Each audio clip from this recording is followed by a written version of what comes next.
சுகமே சூழ்க. இந்த புரட்டாசி வியாழக்கிழமை அன்னைக்கு பகவத்கீதையில சொல்லப்பட்ட ஒரு விஷயத்தை பத்தி உங்ககிட்ட கொஞ்சம் பேசலாம்னு நினைக்கிறேன்.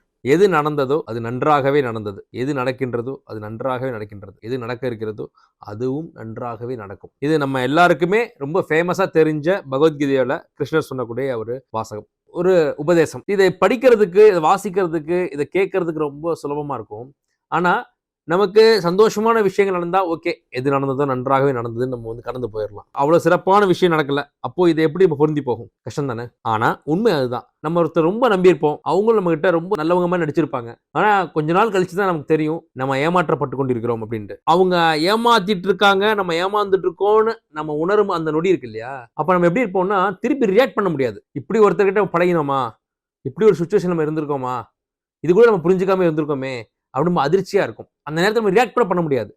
இந்த மாதிரி ஒரு இக்கட்டான சூழல்லாம் எது நடந்ததோ அது நன்றாகவே நடந்தது அப்படின்னு நம்ம கடந்து போக முடியுமா? அந்த நேரத்துக்கு நம்ம ஏமாந்துட்டோம், நம்ம இன்னும் நம்ம ரொம்ப உஷாரா இருந்திருக்கலாம், இல்ல ஏமாத்துறது மேல நமக்கு ரொம்ப பெரிய ஒரு கோபமும் ஒரு பெரிய ஒரு வெறுப்பும் வரும். ஆனா இது எல்லாத்தையும் கடந்து நம்ம ஒரு தனிமையில உட்கார்ந்து யோசிச்சு பார்த்தோம்னா அப்பவும் கிருஷ்ணர் கொடுத்த அந்த உபதேசம் துல்லியமாக 100% பொருந்தி போகும். ஆமாம், எது நடந்ததோ அது நன்றாகவே நடந்தது. ஏன் தெரியுமா?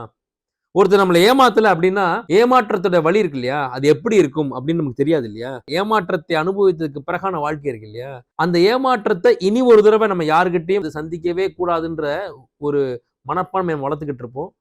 நமக்கு இன்டைரக்டா மறைமுகமா நம்ம ஏமாற்றியவர் வந்து ஒரு குருநாதரா செயல்படுவார். ஸோ நம்ம ஏமாற்றியவர் இல்ல நாம யார்கிட்ட ஏமாந்தோமோ அவங்களுக்கு எப்பவுமே மனதார நன்றி சொல்லிட்டே இருக்கணும்.